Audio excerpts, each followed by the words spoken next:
দেওয়া হবে। রাসূল করিম সাল্লাল্লাহু আলাইহি সাল্লাম বলেন যে ওজনে ৯৯টি খাতার পাল্লা হালকা হয়ে যাবে এবং ওই কাগজের টুকরার পাল্লা ভারী হয়ে যাবে। সুবহানাল্লাহ। আল্লাহ তাআলার নামের বিপরীতে কোনো কিছুই ভারী হতে পারে না। অন্য বর্ণনায় এসেছে বিশ্বনবী জনাবে মুহাম্মদুর রাসূলুল্লাহ সাল্লাল্লাহু আলাইহি ওয়াসাল্লাম বলেছেন, ৭ আসমান এবং ৭ জমিন যদি এক পাল্লায় রাখা হয় আর আরেক পাল্লায় লা ইলাহা ইল্লাল্লাহ রাখা হয় তবে সেই তাওহীদের পাল্লাই ভারী হবে, তবে সেই লা ইলাহা ইল্লাল্লাহর পাল্লাই ভারী হবে। সুবহানাল্লাহ। তাহলে সম্মানিত উপস্থিতি, অত্র বিবরণ থেকে আমরা বুঝতে পারলাম যে মিজানের পাল্লায় সবচেয়ে ভারী যে জিনিসটি রাখা হবে, মিজানের পাল্লা ভারী করবে এমন একটি আমল হলো কালিমায়ে তাওহীদ অর্থাৎ লা ইলাহা ইল্লাল্লাহ। যাদের এই ঈমান থাকবে, যাদের এই লা ইলাহা ইল্লাল্লাহর উপর প্রতিষ্ঠিত থাকবে, এই সমস্ত ব্যক্তিদের মিজানের পাল্লা কাল কিয়ামতের দিন ভারী হয়ে যাবে। সম্মানিত উপস্থিতি, মিজানের পাল্লা ভারী করে এমন আরেকটি আমল হলো আল্লাহর রাস্তায় ঘোড়া প্রস্তুত রাখা। এ সম্পর্কে সহিহ বুখারীর মধ্যে একটি হাদিস বর্ণিত হয়েছে, 2853 নম্বর হাদিস। হাদিস বর্ণনা করেছেন আবু হুরায়রা রাদিয়াল্লাহু তাআলা আনহু। তিনি বলেন, রাসূল করিম সাল্লাল্লাহু আলাইহি সাল্লাম বলেছেন, মান ইহতাবাসা ফারাসান ফি সাবিলিল্লাহি ঈমানান বিল্লাহি ওয়া তাসদীকান বিওয়াদিহি, যে ব্যক্তি আল্লাহর প্রতি ঈমান ও তার প্রতিশ্রুতির প্রতি বিশ্বাস রেখে আল্লাহর পথে জিহাদের জন্য ঘোড়া প্রস্তুত রাখে, ফাইন্না শিবাহু ওয়া রিয়াহু ওয়া রাউসাহু ওয়া বাউলাহু ফি মিজানিহি ইয়াউমাল কিয়ামা, কিয়ামতের দিন সে ব্যক্তির পাল্লায় ঘোড়ার খাদ্য, পানি, গোবর এবং পেশাব ওজন করা হবে। সুবহানাল্লাহ। তাহলে অত্র বিবরণ থেকে আমরা বুঝতে পারি যে ব্যক্তি আল্লাহর পথে জিহাদের জন্য ঘোড়া প্রস্তুত রাখে, এই ঘোড়ার খাদ্য, পানি এবং গোবর এবং পেশাব মিজানের পাল্লায় ওজন করা হবে এবং এগুলো মিজানের পাল্লায় ভারী হয়ে যাবে। সম্মানিত উপস্থিতি, মিজানের পাল্লা ভারী করে এমন 3 নম্বর আমল হলো সৎ সন্তানের মৃত্যুর পরে ধৈর্য ধারণ করা অথবা সৎ কামনা করা। যারা সৎ সন্তানের মৃত্যুর পরে ধৈর্য ধারণ করবে এবং সৎ কামনা করবে তাদের মিজানের পাল্লা ভারী হয়ে যাবে। সম্মানিত উপস্থিতি, এই সম্পর্কে একটা হাদিস বর্ণিত হয়েছে, সিলসিলাতুস সহিহা 1204 নম্বর হাদিস। রাসূল করিম সাল্লাল্লাহু আলাইহি সাল্লাম বলেছেন, বাখিন বাখিন লিখামসিন মা আসকালাহুন্না ফিল মিজান, 5টি জিনিসের জন্য বাহবা, যা দাড়ি পাল্লায় অধিক ভারী হবে, মিজানের পাল্লায় অধিক ভারী হবে। এর মধ্যে 1 নম্বর হলো সুবহানাল্লাহ, 2 নম্বরে আলহামদুলিল্লাহ, 3 নম্বরে লা ইলাহা ইল্লাল্লাহ, 4 নম্বরে আল্লাহু আকবার, 5 নম্বরে ওয়াল ওয়ালাদুস সালিহু ইউতাওয়াফা ফায়াহতাসিবুহু ওয়ালিদুহু, সৎ সন্তানের মৃত্যুর পরে সব কামনা করা। এই 5টি জিনিস মিজানের পাল্লায় ভারী হবে, অর্থাৎ এই 5টি জিনিসের কারণে মিজানের পাল্লা নেকি দ্বারা পরিপূর্ণ হয়ে যাবে। সুবহানাল্লাহ।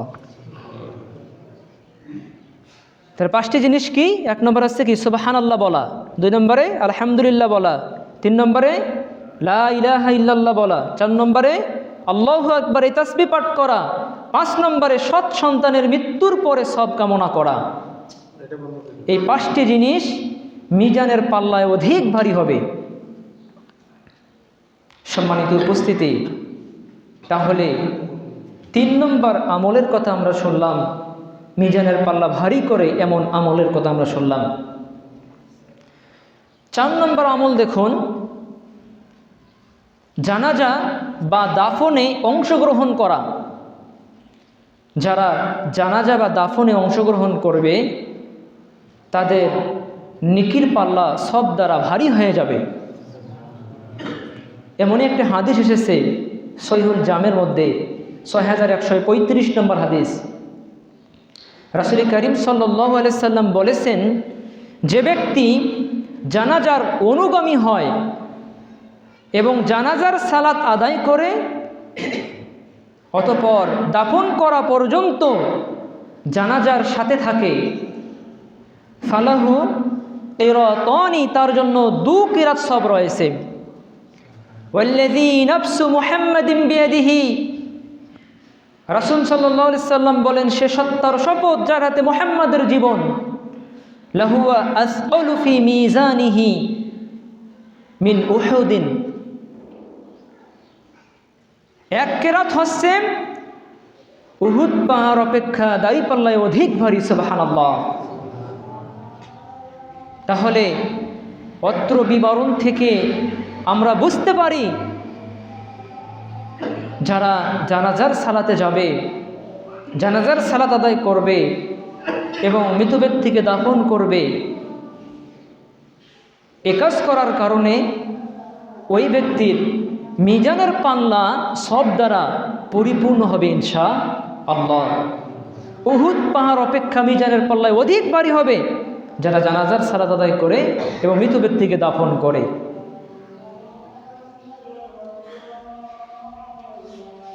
মিজানের পাল্লা ভারী করে এমন 5 নম্বর আমল হলো উত্তম চরিত্র। যারা উত্তম চরিত্রের অধিকারী, যারা পিতামাতার সাথে সুন্দর ব্যবহার করে, যারা প্রতিবেশীর সাথে ভালো আচরণ করে, যারা মুরব্বীদের সাথে সুন্দর ব্যবহার করে, যারা বড়দেরকে সম্মান করে, সুন্দর আচরণ তাদের সাথে দেখায়, এই সুন্দর আচরণ, এই ভালো ব্যবহার মিজানের পাল্লায় সবচেয়ে বেশি ভারী হবে। সুবহানাল্লাহ। সম্মানিত উপস্থিতি, এ সম্পর্কে একটি হাদিস এসেছে মিশকাতুল মাসাবির 5081 নম্বর হাদিস। আবু দারদা রাদিয়াল্লাহু তাআলা আনহু বলেন, রাসূল সাল্লাল্লাহু আলাইহি সাল্লাম বলেছেন, ইন্না আসকালা শাইইন ইউযউ ফি মিজানিল মুমিনি ইয়াওমাল কিয়ামাতি খুলুকুন হাসান, কিয়ামতের দিন মুমিনের পাল্লায় সর্বাপেক্ষা ভারী যে জিনিসটি রাখা হবে তা হলো উত্তম চরিত্র। সুবহানাল্লাহ। তাহলে অত্র বিবরণ থেকে আমরা বুঝতে পারি যে কিয়ামতের দিন মুমিনের মিজানের পাল্লায় সবচেয়ে ভারী যে জিনিসটি রাখা হবে সেটি হলো উত্তম চরিত্র। তাহলে চিন্তা করেছেন, উত্তম চরিত্র, সুন্দর ব্যবহার, সুন্দর আচরণ কত গুরুত্বপূর্ণ একটি কাজ, কত গুরুত্বপূর্ণ একটি আমল, অথচ আমরা এটাকে আমলে মনে করি না। আমরা এটাকে তুচ্ছ মনে করি, অথচ এটি খুবই একটি গুরুত্বপূর্ণ বিষয়। সম্মানিত উপস্থিতি, যে সুন্দর চরিত্রের কারণে নেকির পাল্লা ভারী হয়, আবার যারা অসৎ চরিত্রের অধিকারী, এই অসৎ চরিত্রের কারণে নেকির পাল্লা হালকা হয়ে যাবে। মানুষের সাথে খারাপ ব্যবহার করলে, মানুষের প্রতি জুলুম করলে, মানুষকে কষ্ট দিলে, দুর্ব্যবহার করলে নেকির পাল্লা হালকা হবে। সুতরাং আমরা সকলে সুন্দর চরিত্রের অধিকারী হওয়ার চেষ্টা করব ইনশাআল্লাহ। আমরা আল্লাহর কাছে দোয়া করি, আল্লাহ যেন আপনাকে আমাকে সুন্দর চরিত্রের অধিকারী হওয়ার তৌফিক দান করেন। সকলে আল্লাহুম্মা আমিন। সম্মানিত উপস্থিতি, মিজানের পাল্লা ভারী করে এমন 5টি আমলের কথা বললাম। 6 নম্বর আমল হলো আল্লাহর জিকির। এ সম্পর্কে কয়েকটি হাদিস বর্ণিত হয়েছে। আল্লাহর জিকির করলে মিজানের পাল্লা ভারী হবে। এর মধ্যে 1 নম্বর জিকির হলো সুবহানাল্লাহি ওয়া বিহামদিহি আদাদা খালকিহি ওয়া রিজা নাফসিহি ওয়া জিনাতা আরশিহি ওয়া মিদাদা কালিমাতি। এই তাসবিহ পাঠ করলে মিজানের পাল্লা ভারী হবে। দেখুন, এ সম্পর্কে একটা হাদিস বর্ণিত হয়েছে সহিহ মুসলিমের 2726 নম্বর হাদিস। হাদিস বর্ণনা করেছেন ইবনু আব্বাস রাদিয়াল্লাহু তাআলা থেকে বর্ণিত। তিনি বলেন, একদা রাসূল সাল্লাল্লাহু আলাইহি সাল্লাম জুওয়াইরিয়া রাদিয়াল্লাহু তাআলার কাছ থেকে বেরিয়ে এলেন। ইতিপূর্বে তার নাম ছিল বাররা। নবী করিম সাল্লাল্লাহু আলাইহি সাল্লাম তার এই নাম পরিবর্তন করেন। তিনি তার কাছ থেকে বেরিয়ে আসার সময়ও মুসল্লায় বসে তাসবিহ পাঠ করতে দেখেন এবং ফিরে এসেও তাকে ওই মুসল্লায় বসে থাকতে দেখেন। তিনি জিজ্ঞেস করলেন, তুমি কি একটানা তখন থেকে এই অবস্থায় বসে আছো? তিনি বললেন, হ্যাঁ, আমি তখন থেকে একটানা জিকির করতেছি, তখন থেকে একটানা বসে আছি। রাসূল করিম সাল্লাল্লাহু আলাইহি সাল্লাম বললেন, তোমার কাছ থেকে যাওয়ার পর আমি 3 বার 4টি কালিমা পড়েছি। তুমি এই দীর্ঘ সময় পর্যন্ত যা কিছু পাঠ করেছ উভয়টি ওজন করা হলে আমার ওই 4টি কালিমা ওজনে ভারী হবে। সুবহানাল্লাহ। তা হলো সুবহানাল্লাহি ওয়া বিহামদিহি আদাদা খালকিহি ওয়া রিদা নাফসিহি ওয়া জিনাতা আরশিহি ওয়া মিদাদা কালিমাতিহি। তার সম্মানিত উপস্থিতি, এ তাসবিহ কি আমরা পাঠ করি? সকালবেলা ফজরের সালাতের পর 3 বার তাসবিহ পাঠ করবেন। মিজানের পাল্লায় নেকিতে ভারী হয়ে যাবে ইনশাআল্লাহ।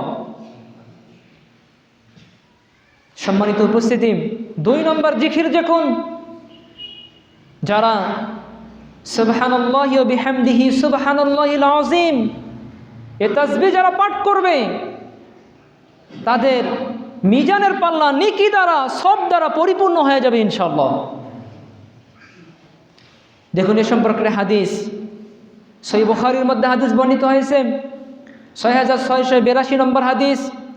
আবু হুরায়রা রাদিয়াল্লাহু তাআলা আনহু থেকে বর্ণিত, তিনি বলেন, রাসূল করিম সাল্লাল্লাহু আলাইহি ওয়াসাল্লাম বলেছেন, কালিমাতানি খাফিফাতানি আলাল লিসানি, 2টি কালিমা মুখে উচ্চারণ করা খুব সহজ। সাকিলাতানি ফিল মিজান, মিজানের পাল্লায় অতি ভারী। হাবিবাতানি ইলার রহমান, দয়াময় আল্লাহর নিকট খুব প্রিয়। তা হলো সুবহানাল্লাহি ওয়া বিহামদিহি সুবহানাল্লাহিল আযীম। তাহলে সম্মানিত উপস্থিতি, অত্র বিবরণ থেকে কি বুঝতে পারলেন? 2টি কালিমা মুখে উচ্চারণ করা খুব সহজ এবং মিজানের পাল্লায় অতি ভারী, এবং আল্লাহর নিকটও এই 2টা বাক্য খুব প্রিয়। 2টা বাক্য কি? আমাদের সকলের মুখস্থ আছে। কথা বলেন, ছোট্ট থেকে বৃদ্ধ পর্যন্ত অনেকেরই মুখস্থ আছে এই দোয়া। এই দোয়া পাঠ করলে মিজানের পাল্লা নেকি দ্বারা সব দ্বারা পরিপূর্ণ হয়ে যাবে ইনশাআল্লাহ।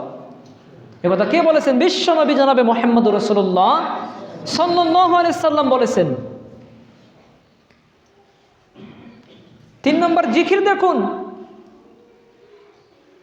যারা আলহামদুলিল্লাহ বলবে, এই হামদুলিল্লাহ মিজানের পাল্লাকে নেকি দ্বারা পরিপূর্ণ করে দেবে। সুবহানাল্লাহ। এই কথা বিশ্বনবী জনাবে মুহাম্মদুর রাসূলুল্লাহ সাল্লাল্লাহু আলাইহি সাল্লাম বলেছেন।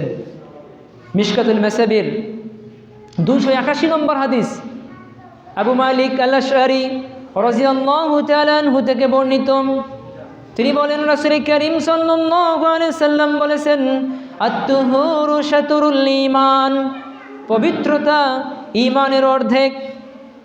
ওয়াল হামদুলিল্লাহি তামলাউল মিজান, আলহামদুলিল্লাহ মিজানের পাল্লাকে পরিপূর্ণ করে দেয়। আলহামদুলিল্লাহ মিজানের পাল্লাকে সব দ্বারা পরিপূর্ণ করে দেয়। আলহামদুলিল্লাহি ওয়া সুবহানাল্লাহি ওয়াল হামদুলিল্লাহি তামলানি আও তামলাউ মা বাইনাস সামাওয়াতি ওয়াল আরজ।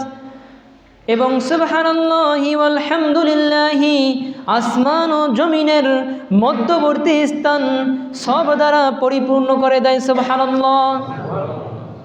তাহলে অত্র বিবরণ থেকে আমরা বুঝতে পারি, যারা আলহামদুলিল্লাহ বলবে, এই হামদুলিল্লাহ মিজানের পাল্লাকে সব দ্বারা পরিপূর্ণ করে দেবে। এবং যারা সুবহানাল্লাহ বলবে এবং আলহামদুলিল্লাহ বলবে, এই সুবহানাল্লাহ আলহামদুলিল্লাহ বলার কারণে আসমান এবং জমিনের মধ্যবর্তী স্থান, অর্থাৎ আসমান এবং জমিনের মাঝে যে ফাঁকা জায়গা রয়েছে, এই ফাঁকা জায়গা নেকি দ্বারা সব দ্বারা রব্বুল আলামিন পরিপূর্ণ করে দিবেন। সুবহানাল্লাহ।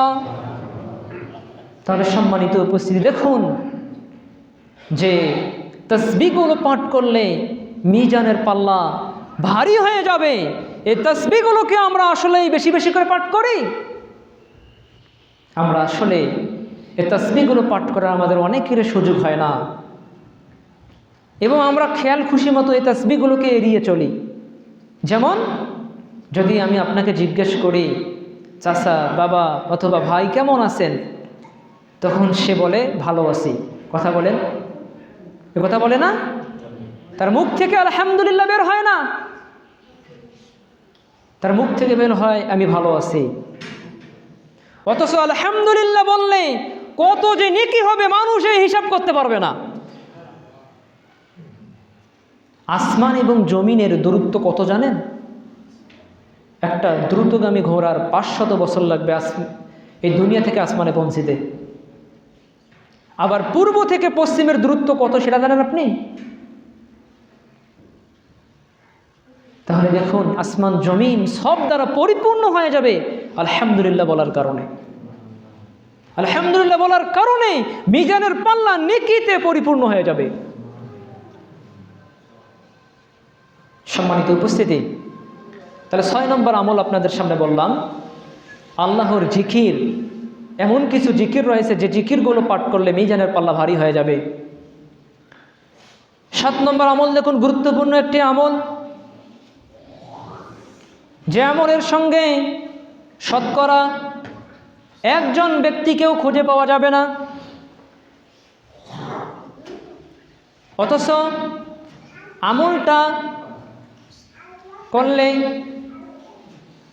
করতে 3 থেকে 4 মিনিট লাগতে পারে। এই 3 এবং 4 মিনিটে যদি আমরা আমলটা করি, 1 নম্বর দেখুন, ওই ব্যক্তি নিশ্চিত জান্নাতে প্রবেশ করবে। সুবহানাল্লাহ। 2 নম্বরে মিজানের পাল্লা নেকি দ্বারা পরিপূর্ণ হয়ে যাবে। মিজানের পাল্লায় প্রায় 2500 নেকি জমা হবে। শুধু তাই নয়, 2500 গোনা তার ক্ষমা হয়ে যাবে।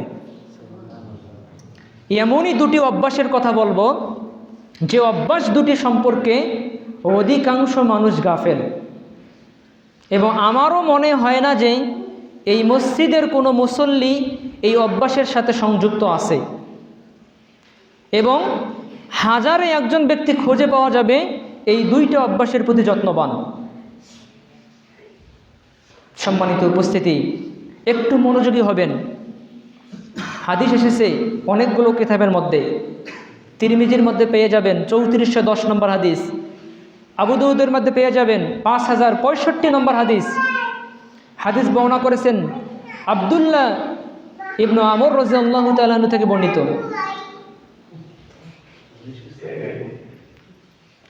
রাসূল করিম সাল্লাল্লাহু আলাইহি সাল্লাম বলেছেন, খসলাতানি আও খল্লাতানি লা ইউহাফিজু আলাইহিমা আবদুন মুসলিমুন ইল্লা দাখালাল জান্নাহ। যে ব্যক্তি, যে কোনো বান্দা, যে কোনো মুসলিম 2টি বিষয় বা 2টি অভ্যাসের প্রতি খেয়াল রাখবে, সে নিশ্চিত জান্নাতে প্রবেশ করবে। সুবহানাল্লাহ। হুমা ইয়াসিরুন ওয়া মান ইয়ামালু বিহিমা কলিলুন। অভ্যাস 2টি সহজ, কিন্তু তা আমলকারীর সংখ্যা খুব কম। একথা কে বললেন? বিশ্বনবী বললেন, অভ্যাস 2টি সহজ, কিন্তু তা আমলকারীর সংখ্যা খুব কম। 1 নম্বর অভ্যাস হলো ইউসাব্বিহু ফি দুবুরি কুল্লি সালাতিন 10 প্রত্যেক সালাতের পরে, অর্থাৎ প্রত্যেক ফরজ সালাতের পরে 10 বার সুবহানাল্লাহ বলা, ওয়া ইয়াহমাদু 10 10 বার আলহামদুলিল্লাহ বলা, ওয়া ইউকাব্বিরু 10 10 বার আল্লাহু আকবার বলা। তাহলে আমরা কয়জন ব্যক্তি প্রত্যেক ফরজ সালাতের পরে 10 বার সুবহানাল্লাহ বলি, 10 বার আলহামদুলিল্লাহ বলি, 10 বার আল্লাহু আকবার বলি? এমন ব্যক্তি আছেন এখানে?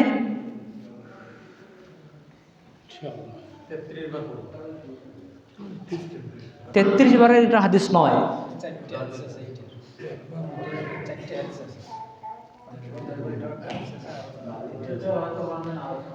33 বারের একটা হাদিস আছে, ওটার আলাদা ফজিলত। যে ব্যক্তি সুবহানাল্লাহ 33 বার বলবে, আলহামদুলিল্লাহ 33 বার বলবে, আল্লাহু আকবার 33 বার, 100 পূর্ণ করতে লা ইলাহা ইল্লাল্লাহু ওয়াহদাহু লা শারীকা লাহু লাহুল মুলকু ওয়া লাহুল হামদু ওয়া আলা কুল্লি শাইইন কাদির। বিশ্বনবী বলেছেন, যদি তার গুনাহ সাগর পরিমাণ হয়ে যায়, আল্লাহ রাব্বুল আলামিন ক্ষমা করে দিবেন। এটা আরেকটা ফজিলত। কিন্তু 10 বার সুবহানাল্লাহ বলা, 10 বার আলহামদুলিল্লাহ বলা, 10 বার আল্লাহু আকবার, এটা আরেকটি আমল। এই আমল করলে নিশ্চিত জান্নাতে যাবে ওই ব্যক্তি। বিশ্বনবী কি বলেছে হাদিসের শুরুতে? কি বলেছেন? অভ্যাস দুটি সহজ, কিন্তু তা আমলকারীর সংখ্যা কি? খুব কম। দেখেন, হাজারো একজন ব্যক্তি খুঁজে পাওয়া যাবে না। শুধু তাই নয়, বিশ্বনবী বলেছেন আরো, ফাযালিকা খামসুনা ওয়া মিয়াতুন বিল লিসান, মুখের সংখ্যা 150। অর্থাৎ 5 ওয়াক্ত সালাতে যদি আপনি সুবহানাল্লাহ 10 বার বলেন, আলহামদুলিল্লাহ 10 বার বলেন, আল্লাহু আকবার 10 বার বলেন, তাহলে 1 ওয়াক্ত সালাতে কয়বার হবে? 30 বার। 5 ওয়াক্ত সালাতে কয়বার হবে? 5 30 এবং 150 বার। অর্থাৎ মুখের সংখ্যা 150। কথা বিশ্বনবী জনাবে মুহাম্মদুর রাসূলুল্লাহ সাল্লাল্লাহু আলাইহি সাল্লাম বললেন। এরপর বললেন, ওয়া আলফুন ওয়া খামসু মিয়াতিন ফিল মিজান, কিন্তু মিজানের পাল্লায় 1500 নেকি হবে। সুবহানাল্লাহ। মিজানের পাল্লা কত নেকি হবে? 1500 নেকি হবে। এটা হলো 1 নম্বর অভ্যাস। 2 নম্বর অভ্যাস দেখুন, বিশ্বনবী জনাবে মুহাম্মদুর রাসূলুল্লাহ সাল্লাল্লাহু আলাইহি সাল্লাম বলেছেন, যখন শয্যায় যাবে, অর্থাৎ যখন ঘুমাতে যাবে, ওয়া ইউকাব্বিরু 40 ওয়া 30, 34 বার সুবহানাল্লাহ, অর্থাৎ 34 বার আল্লাহু আকবার পাঠ করবে। 34 বার আল্লাহু আকবার বলা। ওয়া ইয়াহমাদু 33 ওয়া 30, 33 বার আলহামদুলিল্লাহ। ওয়া ইউসাব্বিহু 33 ওয়া 30, 33 বার সুবহানাল্লাহ। অর্থাৎ 33 বার সুবহানাল্লাহ, 33 বার আলহামদুলিল্লাহ, 34 বার আল্লাহু আকবার ঘুমানোর সময় পাঠ করা। বিশ্বনবী বললেন, ফাযালিকা মিয়াতুন বিল লিসান, মুখের সংখ্যা 100। ওয়া আলফুন ফিল মিজান, কিন্তু মিজানের পাল্লায় 1000, অর্থাৎ মিজানের পাল্লায় 1000 নেকি হবে। বিশ্বনবী জনাবে মুহাম্মদুর রাসূলুল্লাহ সাল্লাল্লাহু আলাইহি সাল্লাম এরপরে বললেন, তোমাদের মাঝে কে একদিন ও এক রাতে 2500 গুনাহে লিপ্ত হয়, অর্থাৎ এতগুলো পাপও ক্ষমাযোগ্য হবে। সুবহানাল্লাহ। 2500 নেকি মিজানের পাল্লা জমা হবে, 2500 গুনাহও তার ক্ষমা হয়ে যাবে এই 2টা আমল করার কারণে, এবং ওই ব্যক্তি নিশ্চিত জান্নাতে প্রবেশ করবে। এ কথা যখন বিশ্বনবী জনাবে মুহাম্মদুর রাসূলুল্লাহ সাল্লাল্লাহু আলাইহি সাল্লাম সাহাবীদের সামনে বর্ণনা করলেন, তখন সাহাবীগণ বললেন, ইয়া রাসূলুল্লাহ, হে আল্লাহর রাসূল, কাইফা হুমা ইয়াসিরুন ওয়া মান ইয়ামালু বিহিমা কলিলুন। অভ্যাস দুটি সহজ হওয়া সত্ত্বেও তা আমলকারীর সংখ্যা কম কেন? প্রশ্ন হয় কি না বলুন? এখন আপনারা ওই আমলের সাথে সংযুক্ত নেই, সাহাবীগণও জিজ্ঞাসা করলেন যে অভ্যাস দুটি সহজ হওয়া সত্ত্বেও তা আমলকারীর সংখ্যা কম কেন? বলুন তো এই আমল দুইটা করতে কতটুকু সময় লাগতে পারে? হয়তো 3 থেকে 4 মিনিট। প্রত্যেক ফরজ সালাতের পর সুবহানাল্লাহ 10 বার, আলহামদুলিল্লাহ 10 বার, আল্লাহু আকবার 10 বার, এবং ঘুমানোর সময় সুবহানাল্লাহ 33 বার, আলহামদুলিল্লাহ 33 বার, আল্লাহু আকবার 34 বার। এই দুইটা অভ্যাস, তাহলে কতটুকু সময় লাগতে পারে? 3 থেকে 4 মিনিট। কিন্তু এর আমলকারীর সংখ্যা একেবারেই কম। বিশ্বনবীকে জিজ্ঞেস করা হলো, ক্বালা রাসূল সাল্লাল্লাহু আলাইহি ওয়াসাল্লাম বললেন, ইয়াতি আহাদাকুম ইয়ানি শাইতানা ফি মানামিহি ফায়ুনাউহিমুহু ক্বাবলা আন ইয়াকুলাহু। বিশ্বনবী জনাবে মুহাম্মদুর রাসূলুল্লাহ সাল্লাল্লাহু আলাইহি ওয়াসাল্লাম বললেন, তোমাদের কেউ ঘুমাতে গেলে শয়তান তোমাদের কোনো লোককে তা বলার আগেই ঘুম পাড়িয়ে দেয়। অর্থাৎ ঘুমানোর সময় যে সুবহানাল্লাহ 33 বার, আলহামদুলিল্লাহ 33 বার, আল্লাহু আকবার 34 বার পাঠ করতে হয়, এটা তাকে শয়তান পাঠ করতে দেয় না, পাঠ করার আগেই তাকে শয়তান ঘুম পাড়িয়ে দেয়। এরপর বিশ্বনবী বললেন, ওয়ায়াতিহি ফি সলাতিহি ফায়ুযাক্কিরুহু হাজাতান ক্বাবলা আন ইয়াকুলাহা। আর সালাতের মধ্যে শয়তান এসে তার বিভিন্ন প্রয়োজনীয় কাজের কথা মনে করিয়ে দেয়, এবং সে ওইগুলো বলার আগেই প্রয়োজনের দিকে চলে যায়। অর্থাৎ সালাতের মধ্যে শয়তান তার বিভিন্ন প্রয়োজনীয় কাজের কথা মনে করিয়ে দেয়, এবং সে এই তাসবিহগুলো পাঠ না করেই সে তার প্রয়োজনের দিকে চলে যায়। এ কারণে মানুষেরা এই আমল থেকে, এই কাজ থেকে গাফিল অধিকাংশ মানুষ। তাহলে সম্মানিত করে চিন্তা করেছেন,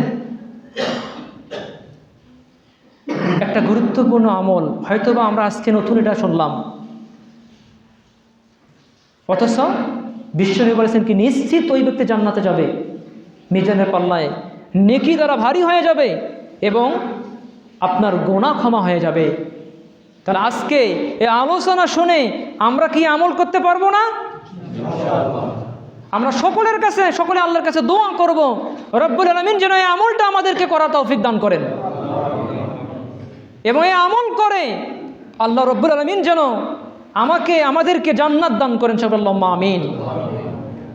সম্মানিত উপস্থিতি, তাহলে মিজানের পাল্লা ভারী করে এমন কিছু আমল আপনাদের সামনে তুলে ধরলাম। সময় খুব সংক্ষিপ্ত, খুতবার সময় কিন্তু শেষ হয়ে গিয়েছে। মিজানের পাল্লা হালকা করে এমনও কিছু আমল রয়েছে, একটি শুধু বলবো যেহেতু সময় সংক্ষিপ্ত, দ্বিতীয় খুতবার পরে। আকুলু কাওলি হাযা আস্তাগফিরুল্লাহ লাকুম ওয়া সাইরুল মুসলিমিন ফাস্তাগফিরুহু ইন্নাহু হুয়াল গফুরুর রহিম।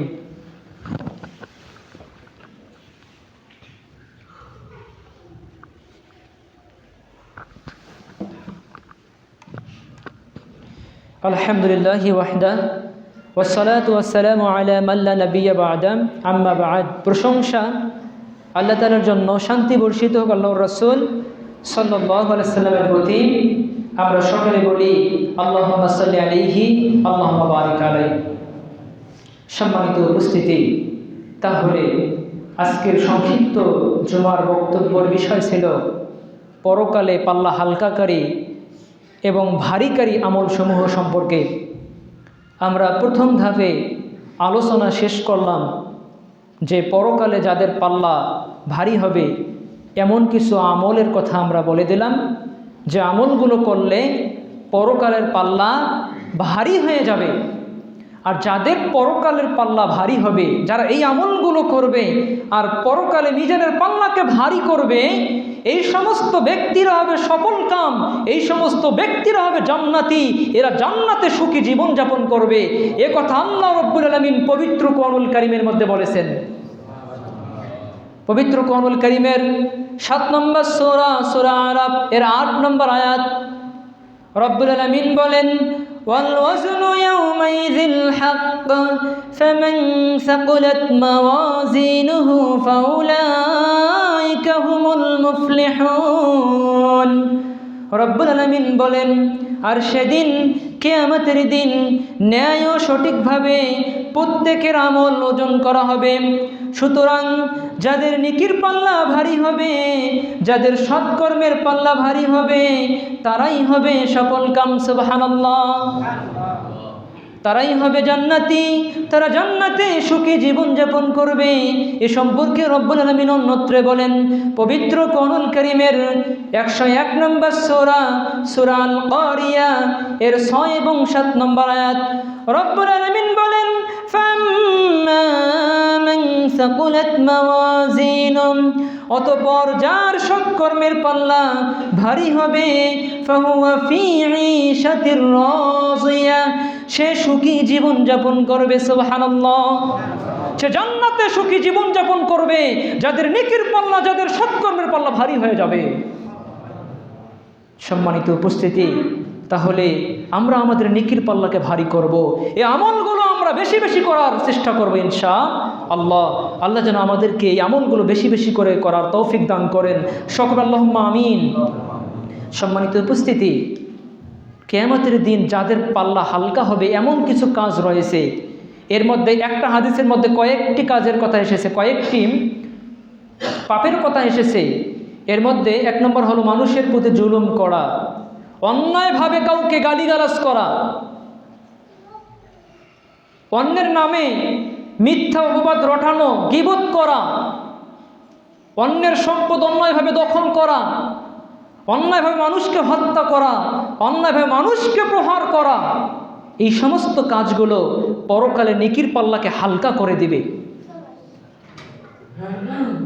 যখন নেকির পাল্লা আপনার হালকা হবে তখন আপনার পরিণতি কী হবে এ সম্পর্কে একটি হাদিস এসেছে মিশকাতুল মাসাবির 5127 নম্বর হাদিস।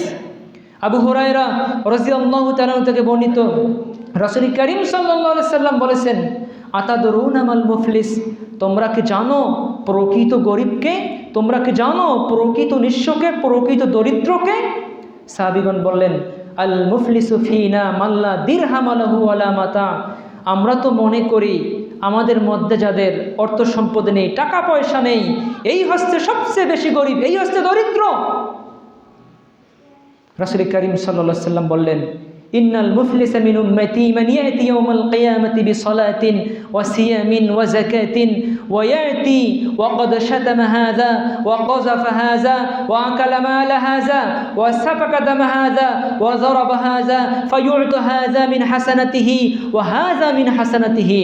বিশ্বনবী জনাবে মুহাম্মদুর রাসূলুল্লাহ সাল্লাল্লাহু আলাইহি সাল্লাম বললেন, কিয়ামতের দিন আমার উম্মতের ওই ব্যক্তি সবচেয়ে বেশি গরিব হবে যে ব্যক্তি দুনিয়া থেকে সালাত, সিয়াম, যাকাত এবং সৎআমল, সালাত, সিয়াম, যাকাত নিয়ে উপস্থিত হবে এবং সাথে সাথে ওই সমস্ত ব্যক্তিদেরকেও নিয়ে উপস্থিত হবে যাকে অন্যায়ভাবে গালি দিয়েছিল। 1 নম্বরে এটাই এসেছে, যারা অন্যায়ভাবে মানুষকে গালিগালাজ করে, যারা অশ্লীল ভাষা বলে, অকথ্য ভাষা বলে, স্ত্রীকে গালি দেয়, প্রতিবেশীকে গালি দেয়, এই সমস্ত ব্যক্তিদের নেকির পাল্লা কিয়ামতের দিন হালকা হয়ে যাবে। 2 নম্বর, যারা মিথ্যা অপবাদ রটায়, যারা মানুষের গীবত করে, এই সমস্ত ব্যক্তিদের নেকির পাল্লা হালকা হবে। আজকে গীবতের সাথে আমরা সবাই সম্পৃক্ত প্রায়। মসজিদেও বসে আমরা আজকে একজন মুসলিম ভাইয়ের গীবত করি, মসজিদে বসে মুয়াজ্জিন কি করেছে আর সানি ইমাম কি করেছে, এই বদনাম আমরা সারা গ্রামবাসী আমরা ছড়িয়ে বেড়াই, অপবাদ রটিয়ে বেড়াই। এই অপবাদ কাল কিয়ামতের দিন আপনার নেকির পাল্লাকে হালকা করে দিবে। যার অপবাদ রটিয়েছিলেন কিয়ামতের দিন তাকে নেকি দেওয়া হবে আপনার নেকির পাল্লা থেকে। 3 নম্বরে, যারা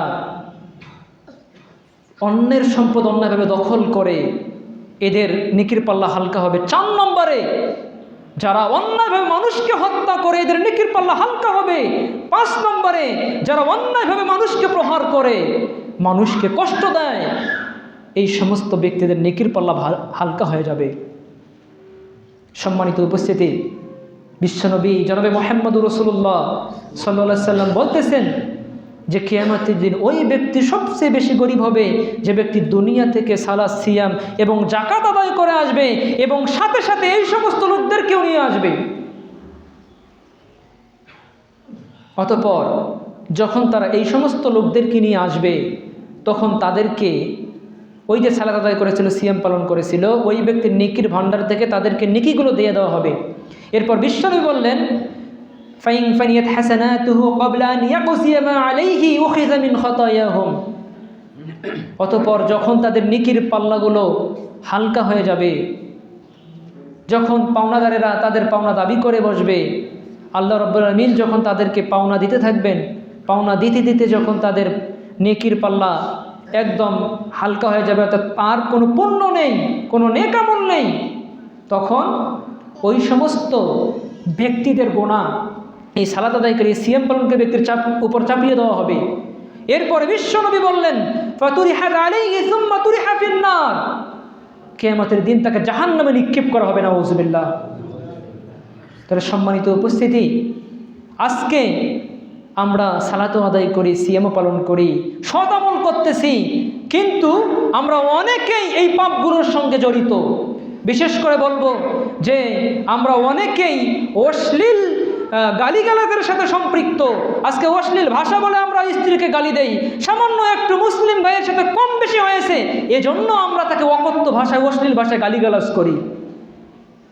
সুতরাং সম্মানিত উপস্থিতি, আপনি অন্যায়ভাবে কোনো মুসলিমকে গালিগালাজ করতে পারেন না, প্রতিবেশীকে গালিগালাজ করতে পারেন না। যদি আপনি গালিগালাজ করেন, যাকে অন্যায়ভাবে গালি দিয়েছেন, কিয়ামতের দিন ওই ব্যক্তি তার পাওনা দাবি করে বসবে, সেদিন আপনার নেকি ওই ব্যক্তিকে দিয়ে দেওয়া হবে। সুতরাং আজকে আলোচনা শুনে আমরা কি অশ্লীল ভাষা ত্যাগ করতে পারবো না? আজকে আলোচনা শুনে আমরা কি একজন মুসলিম ভাইকে গালি দেওয়া থেকে বিরত থাকতে পারবো না? অবশ্যই আমরা আমাদের মুখে দিয়ে, জবান দিয়ে আমরা প্রতিবেশীকে কষ্ট দিব না, গালিগালাজ করব না।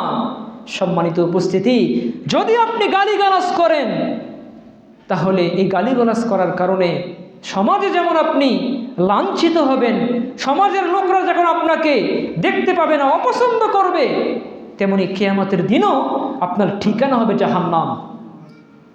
মিশকাতুল মাসাবির 4960 নম্বর হাদিস, রাসূল সাল্লাল্লাহু আলাইহি ওয়াসাল্লাম বলেছেন, 5 প্রকার লোক আছে জাহান্নামবাসী। এর মধ্যে এক প্রকার লোক হলো অশিনজিরুল ফাহাশু, যারা দুচ্চরিত্র এবং অশ্লীল বাক্যলাপকারী, অর্থাৎ যারা অশ্লীল কথা বলে, মানুষকে গালিগালাজ করে, এই সমস্ত ব্যক্তিরা জাহান্নামের অধিবাসী হবে। তাহলে চিন্তা করেছেন সম্মানিত উপস্থিতি? তাই সুতরাং সকলকে অনুরোধ করে বলবো, বিশেষ করে যুবকদেরকে বলবো, অশ্লীল ভাষা বলে আমরা কোনো মুসলিম ভাইকে গালিগালাজ করব না, আমরা প্রতিবেশীকে গালিগালাজ করব না, আমরা আমাদের স্ত্রীদেরকে অশ্লীল ভাষা বলে গালি দেব না। আল্লাহ যেন আমাদেরকে এই পাপ থেকে বেরিয়ে আসার তৌফিক দান করেন। সবাই আল্লাহুম্মা আমিন। সম্মানিত উপস্থিতি, দেখুন, যদি আপনি এই পাপগুলোর সঙ্গে জড়িত হয়ে যান আর আপনার যদি নেকির পাল্লা হালকা হয়ে যায়, তাহলে কিয়ামতের দিন আপনার ঠিকানা হবে জাহান্নাম। এ কথা আল্লাহ তাআলা পবিত্র কোরআনুল কারীমের মধ্যে বলেছেন। পবিত্র কোরআনুল কারীমের 101 নম্বর সূরা, সূরা আল কারিয়া এর 8 থেকে 11 নম্বর আয়াত, আল্লাহ তাআলা বলেছেন, ওয়ামান খাফফাত মাওয়াজিনুহু, অতঃপর যাদের পাল্লা হালকা হবে, ফাউম্মুহু হাওিয়া, তার ঠিকানা হবে হাবিয়া। ওমা আদরাকা মা হিয়া, তুমি কি জানো হাবিয়া কি? নারুন হামিয়া, জ্বলন্ত আগুন। তাহলে অত্র বিবরণ থেকে কি বুঝতে পারলেন? যাদের সৎকর্মের পাল্লা হালকা হবে তাদের ঠিকানা হবে হাবিয়া, জাহান্নামের অতল স্পর্শী গর্তই হবে তাদের ঠিকানা। জ্বলন্ত আগুনে তারা প্রবেশ করবে, এই জ্বলন্ত আগুনে তারা স্থায়ীভাবে থাকবে যাদের সৎকর্মের পাল্লা হালকা হবে। এই ব্যাপারে আল্লাহ তাআলা অন্যত্রে বলেছেন, পবিত্র কোরআনুল কারীমের 23 নম্বর সূরা, সূরা আল মুমিনুন এর 103 এবং 4 নম্বর আয়াত, আল্লাহ তাআলা বলেন, ওয়ামান খাফফাত মাওয়াজিনুহু ফাউলাইকা আল্লাযীনা খাসিরু আনফুসাহুম ফি জাহান্নাম খালিদুন, অতঃপর যাদের পাল্লা হালকা হবে তারা নিজেদের ক্ষতি করেছে, তারা জাহান্নামে স্থায়ী থাকবে। নাউযুবিল্লাহ। তারা জাহান্নামে স্থায়ী হয়ে থাকবে। যাদের সৎকর্মের পাল্লা হালকা হবে, তালফাহু উজুহাহুমুন নার ওয়া হুম ফিহা কালিহুন, আগুন তাদের মুখমণ্ডল দগ্ধ করবে আর তারা তাতে বিভৎস আকার ধারণ করবে। এই আগুন মুখে দগ্ধ করার কারণে মুখের যে মাংসগুলো রয়েছে এগুলো গলে গলে পড়বে, দাঁতগুলো বের হয়ে থাকবে, বিভৎস আকার ধারণ করবে। কারা? যাদের পাল্লা হালকা হবে, নেকির পাল্লা। সুতরাং সম্মানিত উপস্থিতি, গুরুত্বপূর্ণ একটি বিষয়ের উপর আপনাদের সামনে আজকে আলোচনা করলাম। কিয়ামতের দিনের সাথে আমাদেরকে এই বিষয়ের সাথে সকলকে সমবেত হতে হবে। আমাদের নেকি ওজন করা হবে। সেদিন যদি আমাদের নেকির পাল্লা ভারী হয়ে যায়, আমরা সফলকাম হয়ে যাব, আমরা জান্নাতে প্রবেশ করতে পারবো। আর যদি নেকির পাল্লা হালকা হয়ে যায়, তাহলে আমাদেরকে সেই কঠিন জাহান্নামের মধ্যে পতিত হতে হবে। সুতরাং সকলের কাছে অনুরোধ জানাইতেছি যে আপনারা যে আমলগুলো করলে নেকির পাল্লা ভারী হবে, এই আমলগুলো করার চেষ্টা করুন, এবং যে আমল করলে নেকির পাল্লা হালকা হবে এই আমল থেকে বেরিয়ে আসার চেষ্টা করুন। আল্লাহ রব্বুল আলামিন যেন আমাদেরকে নেকির পাল্লা ভারী করার যে আমলগুলো আমরা বললাম, এই আমলগুলো করার তৌফিক দান করেন। সকল আল্লাহুম্মা আমিন। এবং যে পাপগুলো করলে নেকির পাল্লা হালকা হবে, আল্লাহ তুমি আমাদেরকে এরকম পাপ থেকে বেঁচে থাকার তৌফিক দান করো। সকল আল্লাহুম্মা আমিন। সম্মানিত উপস্থিতি, আমরা এই মুহূর্তে দোয়া করব আমাদের অনেকেরই কলেজের টুকরা পিতা মাতা আত্মীয় স্বজন এই দুনিয়া